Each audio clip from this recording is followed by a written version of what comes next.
Expressionism was a modernist movement, initially in poetry and painting, originating in Germany at the beginning of the 20th century. Its typical trait is to present the world solely from a subjective perspective, distorting it radically for emotional effect in order to evoke moods or ideas. Postmodernism is a late 20th century movement in the arts, architecture, and criticism that was a departure from modernism. Postmodernism includes skeptical interpretations of culture, literature, art, philosophy, history, economics, architecture, fiction, and literary criticism.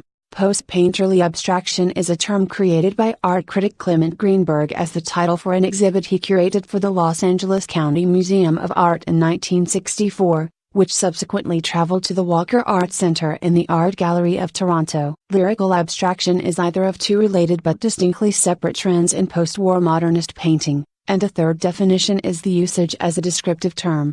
It is a descriptive term characterizing a type of abstract painting related to abstract expressionism, in use since the 1940s. Abstract art uses a visual language of shape, form, color and line to create a composition which may exist with a degree of independence from visual references in the world. Western art had been, from the Renaissance up to the middle of the 19th century, underpinned by the logic of perspective and an attempt to reproduce an illusion of visible reality. Neo-conceptual art describes art practices in the 1980s and particularly 1990s to date that derive from the conceptual art movement of the 1960s and 1970s.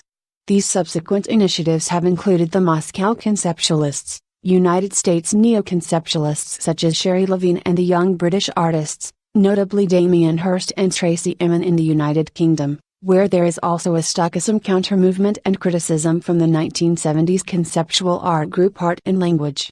Neoclassicism is the name given to Western movements in the decorative and visual arts, literature, theater, music, and architecture that draw inspiration from the classical art and culture of ancient Greece or ancient Rome. Modernism is a philosophical movement that, along with cultural trends and changes, arose from wide-scale and far-reaching transformations in Western society in the late 19th and early 20th centuries. Among the factors that shaped modernism were the development of modern industrial societies and the rapid growth of cities, followed then by the horror of World War I. Romanticism was an artistic, literary, and intellectual movement that originated in Europe toward the end of the 18th century and in most areas was at its peak in the approximate period from 1800 to 1850. Pop art is an art movement that emerged in the mid-1950s in Britain and in the late 1950s in the United States. Pop art presented a challenge to traditions of fine art by including imagery from popular culture such as advertising, news, etc.